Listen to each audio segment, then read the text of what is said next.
Selamat pagi, Ibu dosen. Di sini saya akan mempresentasikan tentang analisis film The Interpreter. Sebelumnya, izinkan saya memperkenalkan diri. Nama saya Santilia Devori Sihotam dengan NPM 22.284. Akan langsung ke kronologi. Judulnya The Interpreter, tahun rilisnya 2005. Aktor atau pemainnya Catherine Keener, Jesper Christensen, Nicole Kidman, dan Sean Penn. Sini saya akan menceritakan sedikit cerita dari film tersebut. Republik Matobo adalah sebuah negara fiksi di benua Afrika. Negara ini dipimpin oleh rezim diktator Presiden Edmund Zwane yang melakukan genosida terhadap sebagian besar warganya dan juga melakukan intimidasi kepada korban yang masih hidup agar tidak bersuara.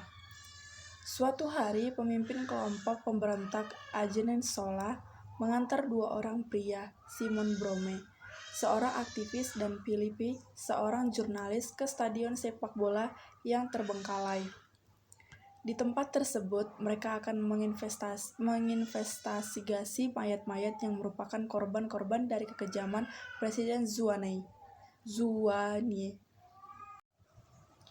Simon dan Sola masuk ke dalam stadion untuk menemui informan mereka. Sementara Philip tetap berada di dalam mobil. Keduanya ternyata dijebak dan ditembak mati oleh salah seorang informan. Setelah mendengar suara tembakan, Philip keluar dari mobil dan bersembunyi. Ia mengambil gambar mobil yang datang membawa para petugas Republik Matobo.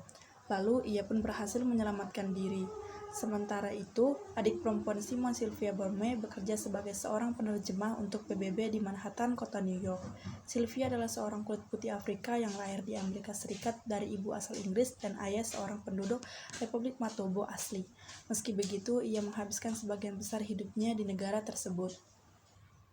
PBB sendiri saat ini tengah mempertimbangkan untuk mendakwa Presiden Zwane agar bisa diadili di Pengadilan Kriminal Internasional.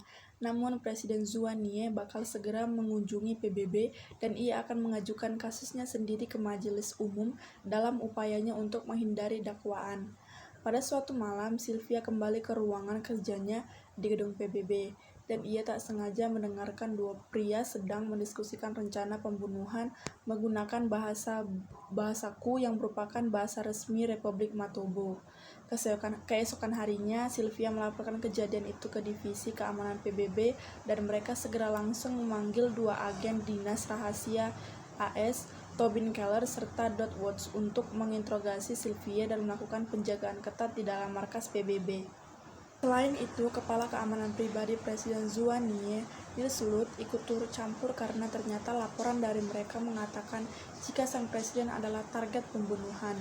Sebelum sidang PBB dimulai, Tobin bersama anak buahnya melakukan penjagaan di sekitar apartemen Sylvia.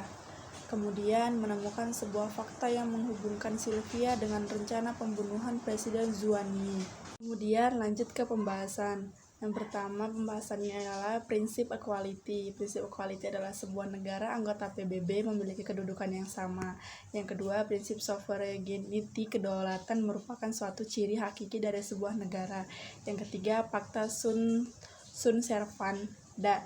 Setiap perjanjian yang dibuat secara sah berlaku sebagai undang-undang bagi mereka yang membuatnya. Kemudian, analisis film tersebut. Hal yang menarik adalah bagaimana bahasa dapat menyinggung hal-hal kecil.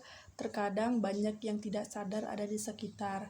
Dan saat Sylvia berada dalam bus di Brooklyn, ia menarik perhatian kuman-kuman saat ia tiba mengumpat dalam bahasaku. Di daerah yang mana kuman-kuman sebagai minoritas, ia tercengang ketika ada orang lain selain dirinya menggunakan bahasa ibu sukuku. Hingga akhirnya ia antusias ingin menyapa dan mencari tahu siapa Sylvia. Selain itu, mereka dihadapkan pada konflik antara kewajiban dan moralitas yang melibatkan kehidupan manusia atau kepentingan nasional. Prinsip fakta sunt servanda bisa menjadi bahan pertimbangan dalam mengambil keputusan ketika ada konflik moral dan politik. Sekian presentasi dari saya, kurang lebihnya saya mohon maaf. Terima kasih.